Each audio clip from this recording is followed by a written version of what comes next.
Welcome to BRK. ప్రస్తుతం మనతో పాటు స్టూడియోలో ఉన్నారు డాక్టర్ శరత్ చంద్ర గారు, ప్రముఖ gastro enterologist and hepatologist. So వారిని అడిగి మరిన్ని వివరాలు తెలుసుకుందాం. డాక్టర్ గారు నమస్తే అండి. నమస్తే అండి. డాక్టర్ గారు, సో జనరల్గానే మన శరీరంలోని అన్ని అవయవాలు సరిగా పనిచేస్తేనే మన హెల్త్ బాగుందని చెప్తూ ఉంటారు. సో ఎక్కువగా డ్యామేజ్ అయ్యేది లివర్ అని కూడా చెప్తూ ఉంటారు. కానీ దానికే మళ్ళీ అది ట్రీట్ చేసుకుంటుంది. కొంచెం ఒక చిన్న ముక్క మిగిలిన మళ్ళీ లివర్ మళ్ళీ పూర్తి స్థాయిలో వస్తుందని చెప్తూ ఉంటారు. లివరు, దాని ఫంక్షను అంటే ఏముంటుంది డాక్టర్ గారు అసలు? అదే liver is very essential organ అండి. మనకి బాడీలో ఆల్మోస్ట్ పెద్ద ఒక 2.5-3 kgs వెయిట్ ఉండే ఒక ఆర్గన్. ఇది రైట్ సైడ్ ఉంటుంది. ఇది performs lot of functions. Protein synthesis కానీ, లేకపోతే కార్బ్స్ మెటబాలిజము, డీటాక్సిఫికేషను, లేకపోతే మన విటమిన్స్ స్టోరేజ్, ఇలాగా సో మెనీ మెటబాలిజమ్స్ కానీ ఫంక్షన్స్ కానీ చేస్తుంది. సో ఈ లివరు ఇప్పటి వరకు మనకి లివర్ డ్యామేజ్ అయితే లివర్ ఫంక్షన్స్ చేయడానికి ఎలాంటి ఆర్టిఫిషియల్ ఎక్విప్మెంట్ లేదు. సో కిడ్నీస్కి ఉంది, హార్ట్కి కూడా కొంతవరకు ఉంది, కానీ లివర్కి వచ్చేసరికి అన్ని డైవర్సిఫైడ్ ఫంక్షన్స్ ఉండడం. సో లివర్కి పర్ఫామ్ చేయాల్సిన ఫంక్షన్స్ ఒకవేళ లివర్ ఫెయిల్యూర్లోకి వెళ్తే ఇంకా మనకి అవుట్ అన్నమాట. సో అంత ఇంపార్టెంట్ ఆర్గాన్. సో ఈ లివర్ ఇస్ వెరీ ఇంపార్టెంట్. ఎందుకంటే బ్లడ్ క్లాటింగ్, ప్రోటీన్ సింథసిస్ ఇందాక చెప్పుకుని అన్నీ. సో మనకి అది కనుక డ్యామేజ్ అయితే అది ఇంకొక బ్యూటిఫుల్ థింగ్ ఏంటంటే మనకి లివరు మీరు అన్నట్టు చాలా వరకు డ్యామేజ్ అయినా కూడా ఇట్ విల్ రీజనరేట్ అనమాట. సో ఫర్ ఎగ్జాంపుల్ ఎవరికైనా మీరు లివర్ ట్రాన్స్ప్లాంటేషన్ కింద మీరు లివర్ డొనేషన్ చేద్దాం అనుకుంటే ఒక 70%, 60% తీసేసిన వితిన్ 6 monthsలో మీ లివరు యాజ్ టీస్గా గ్రో అయిపోద్ది. సో ఒక స్కార్ బయట కనపడుతుంది తప్పితే సో మీకు అంతకుముందు లివర్ ఏ సైజులో ఉందో అదే సైజులో లివర్ గ్రో అయిపోయి ఉంటుంది. సో అంత బ్యూటిఫుల్ ఆర్గాన్. లివర్ ఎక్కువ ఫెయిల్ అయింది, లివర్లో ఎక్కువ మలినాలు ఉన్నాయి, లివర్ డీటాక్స్ కోసం వెళ్తున్నాను, ఇట్లా చాలా చెప్తూ ఉంటారు.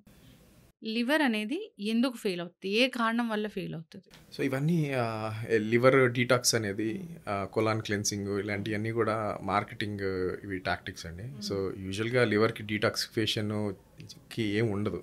ఇదే లివర్ అనేది డీటాక్సిఫైర్. సో దీనికి మళ్ళీ డీటాక్స్ చేసేది ఏంటి, ఏముండదు. సో మీరు దాన్ని చెడగొట్టుకుని ఉంటే చాలు. ఫర్ ఎగ్జాంపుల్ హెవీగా ఆల్కహాల్ తీసుకోవడం, లేకపోతే హెవీగా జంక్స్, ఫ్యాటీ ఫుడ్స్ తీసుకొని ఫ్యాటీ లివర్లు అలాంటివి. అండ్ అంతేకాకుండా టాక్సిన్స్, మీరు అన్నెసరీగా యాంటీబయాటిక్స్, పెయిన్ కిల్లర్స్, పారాసిటమాల్ ఇలాంటివి తీసుకోవడం, కొంతమంది చెట్ల మందులు వాడుకోవడం, సో అవసరం ఉన్నా లేకపోయినా బరువు తగ్గడానికి ఫ్యాన్సీగా మందులు వాడుకోవడం. సో ఇలాంటి వాడడం వల్ల అండ్ టీబీ మెడికేషన్స్ ఇలాగా సో మెనీ థింగ్స్ వల్ల మనం లివర్ని చేసుకుంటున్నాం. సో యాక్చువల్గా లివర్ని మనం కనుక ప్రాపర్గా ఒక మంచి డైట్, మంచి ఎక్సర్సైజు, మన హైట్కి తగ్గ వెయిట్ ఇలాంటివి చేసుకుంటా ఇవి లిమిట్ చేసుకుంటే ఇలాంటి టాక్సిన్స్ని so it perform very well అండి. లివర్ చెడిపోవడానికి ప్రధానమైనది ఆల్కహాల్ అయినా డాక్టర్ గారు? ఇప్పుడున్న కరెంట్ సినారియోస్లో ఆల్కహాల్ ఒకటిగా కనపడుతుంది. So next second most common వచ్చేసరికి ఫ్యాటీ లివర్ అండి. సో ఇది నాన్ ఆల్కహాలిక్ ఫ్యాటీ లివర్, అది సెకండ్ మోస్ట్. థర్డ్ వచ్చేసరికి ఇంకా వైరసెస్ మనకు తెలిసిందే. సో అవే కాకుండా వెరీ రేర్గా జెనెటిక్ కాజెస్, కొన్ని ఆటోఇమ్యూన్ కండిషన్స్, ఇలాగ డ్రగ్స్, ఇలాగా కొన్ని ఉంటాయి. సో మెయిన్గా మీరు చెప్పినట్టు ఇప్పుడు కరెంట్ జనరేషన్ సినారియోలో ఆల్కహాల్ ప్రధానంగా కనపడుతుంది. ఆల్కహాల్ తీసుకోకపోయినా లివర్ పాడవుతుందంటే దాన్ని మనం non alcoholic fatty liver disease అంటారు. సో ఇప్పుడు రీసెంట్గా దాని పేరు మార్చారు. సో దాన్ని మెటబాలిక్ అసోసియేటెడ్ స్టీటోటిక్ లివర్ డిసీజ్ అంటున్నారు. సో ఒకప్పుడు అంటే ఇప్పుడు నేను మిమ్మల్ని ఆల్కహాల్ తీసుకోకపోవడంలో వచ్చింది అని మళ్ళీ అక్కడ దాంట్లో ఆల్కహాల్ అని మెన్షన్ చేస్తున్నా. సో అది సోషల్ స్టిగ్మా లాగా ఉందని చెప్పేసి దాని పేరు మార్చేసి మెటబాలిక్ లివర్ డిసీజ్. మెటబాలిక్ అంటే మీకు షుగర్ ఉన్నా, లేకపోతే కొలెస్ట్రాల్ ఉన్నా, లేకపోతే బీపీ ఉన్నా, వాళ్ళలో ఎక్కువ ఫ్యాటీ లివర్ గమనిస్తున్నారు. అలా వాళ్ళలో వచ్చే ఫ్యాటీ లివర్ని metabolic associated fatty liver disease. So వాళ్ళు పెద్దగా ఆల్కహాల్ తీసుకోకపోవచ్చు. కొంతమంది ఆల్కహాల్ తీసుకుంటారు ప్లస్ వాళ్ళకి ఈ మెటబాలిక్ డిసీజెస్ రెండు ఉంటాయి. వాటిని మెట్ ఏఎల్డి అంటున్నారండి. కొత్తగా ఇవన్నీ టెర్మినాలజీస్ మార్చారు, మోర్ కన్ఫ్యూజింగ్ ఉంటుంది. సో బేసిక్గా ఫ్యాటీ లివర్ అనేది మందు తాగే వాళ్ళు ఎక్కువ చూస్తాము. మందు తాగని వాళ్ళలో వచ్చేసరికి దాన్ని సింప్లిఫై చెప్పాలంటే non alcoholic fatty liver disease అంటారు. లివర్ పాడైపోతుంది అంటే అసలు శరీరంలో ఎలాంటి లక్షణాలు కనిపిస్తాయి? సో లివరు పాడైపోతున్న మనకి అంటిల్ అన్లెస్ లేట్ స్టేజెస్ వరకు ఎలాంటి సిమ్టమ్స్ ఉండవండి. అందుకే దీన్ని సైలెంట్ డిసీజెస్ అంటాం. సో మనకి మీకు అర్థం కావడం కోసం ఒక 70% 80% లివర్ డ్యామేజ్ అయ్యే వరకు వాళ్ళకి ఎలాంటి సిమ్టమ్స్ ఎలాంటివి ఉండవు. సో ఎర్లీ స్టేజెస్లో కొంతమందికి ఏమన్నా నాన్ స్పెసిఫిక్గా కొంత అలసట, లేకపోతే ఆకలి తగ్గడం, కొంచెం వీక్నెస్గా, తొందరగా ఎర్లీగా అలసిపోవడం, ఇలాంటి లక్షణాలు చెప్తారు తప్పితే సో మనకి జాండీస్ లేకపోతే బ్లడ్ క్లాటింగ్ కాకపోవడం ఇలాంటి సిమ్టమ్స్ వచ్చినాయి అంటేనే ఇది అడ్వాన్స్ స్టేజ్లోకి వెళ్ళిపోయినట్టు. జాండీస్ వస్తే లివర్ ఇష్యూ ఉన్నట్లేనా?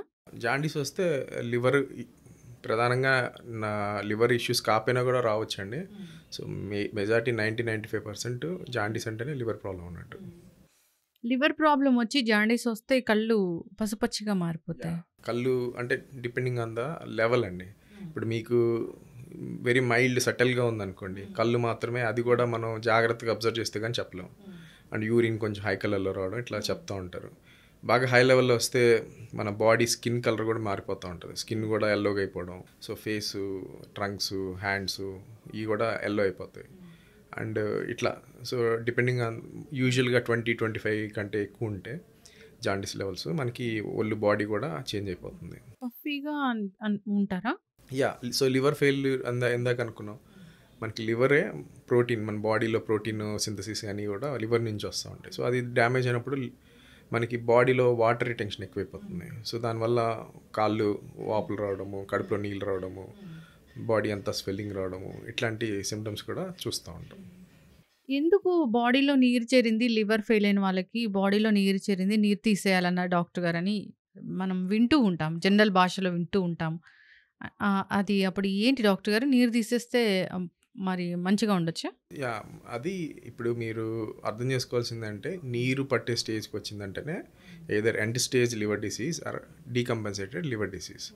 సో అలాంటప్పుడు ఇవన్నీ కూడా తాత్కాలికం అండి. సో మనం నీరు తగ్గించే మెడిసిన్స్ వాడినా ఇవన్నీ కూడా తాత్కాలికం. సో మేము జనరల్గా బాగా కడుపు టైట్ అయిపోయి బాగా హెవీగా ఫీల్ అవుతున్నారు అంటే కడుపులోకి చిన్న సూది లాంటిది పెట్టి 1 లీటరు, 2 లీటర్లు, 5 లీటర్ల వరకు కూడా తీస్తాం. సో తీయడం వల్ల వాళ్ళకి అప్పుడు టెంపరీగా ఉపశమనం వస్తుంది. అండ్ వాళ్ళు ఆహారం కానీ బాగానే ఉంటారు. అండ్ ఆయాసము, ఈ హెవీనెస్ తగ్గుతుంది. కానీ అది ట్రీట్మెంట్ కాదు. సో మనకి ఆ స్టేజ్కి వచ్చారంటే ఇంకా త్వరలో పేషెంట్కి మనం ట్రాన్స్ప్లాంట్ చేయకపోతే ట్రాన్స్ప్లాంటేషన్ లేకుండా బతికే ఛాన్సెస్ తక్కువ అని మనం అర్థం చేసుకోవాలి. సో నెక్స్ట్ 6 months ఆర్ 1 yearలో ట్రాన్స్ప్లాంటేషన్ ఎంత వీలైతే అంత తొందరగా చేయాలి. సో ఈ స్టేజ్కి వచ్చిన తర్వాత మనం మందులు ఇలాగ నీరు తీసుకుంటా టైం వేస్ట్ చేసి మనం కంప్లీట్గా చాలా తక్కువ టైం ఉన్నప్పుడు మనకి లివర్ దొరక్క పేషెంట్స్ చాలా చనిపోతూ ఉంటారు. సో ఇలాగ డీకంపెన్సేషన్, ఇలాగ కడుపులో నీళ్ళు రావడం కానీ, జాండీస్ కానీ, ఆర్ బ్రెయిన్ ఎఫెక్ట్ అవుతుందంటేనే అడ్వాన్స్ ఆర్ ఎండ్ స్టేజ్కి వచ్చినట్టు మనం కంపల్సరీ ట్రాన్స్ప్లాంటేషన్ ఎంత త్వరగా వీలైతే అంత తొందరగా దానికి మనం చేసుకుంటే మంచిది. ట్రాన్స్ప్లాంట్ చేస్తే లివర్ మళ్ళీ ఎప్పటిలాగా పనిచేస్తుందా డాక్టర్ గారు? నార్మల్ లైఫ్ లీడ్ చేయొచ్చా పేషెంట్? యా, చాలా అంటే లివర్కి 1 year, 3 years, 5 years, 10 years survival rates అండి. అంటే కంపేర్ టు అంటే ట్రాన్స్ప్లాంట్ చేసిన తర్వాత 95%, 90%, 85% అలా ఉన్నాయి. అంటే 10 years వరకు 100 మందికి చేస్తే 85 మంది బతుకున్నారు అని, అంటే వెరీ గుడ్ నెంబర్ అని. అండ్ ఇంకొకటి, లివర్ ట్రాన్స్ప్లాంటేషన్లో అంత హెవీ ఇమ్యూనోసప్రెసెన్స్ కూడా అవసరం ఉండవు. So compare to kidney, so లివర్కి అంత ఎక్కువ హెవీ ఇమ్యూనోసప్రెషన్స్ కూడా అవసరం ఉండదు. అండ్ ఈజీగా బాడీ యాక్సెప్ట్ చేసేస్తుంది. అండ్ సో మీకు ఇంకొకటి ఏంటంటే, చిన్న కుర్రోడికి లివర్ ట్రాన్స్ప్లాంట్ చేసిన అతను ఇప్పుడు స్టిల్ హీఈస్ స్టడీయింగ్ MBBS, అంటే 20-25 years నుంచి హీఈస్ హ్యావింగ్ నార్మల్ లైఫ్.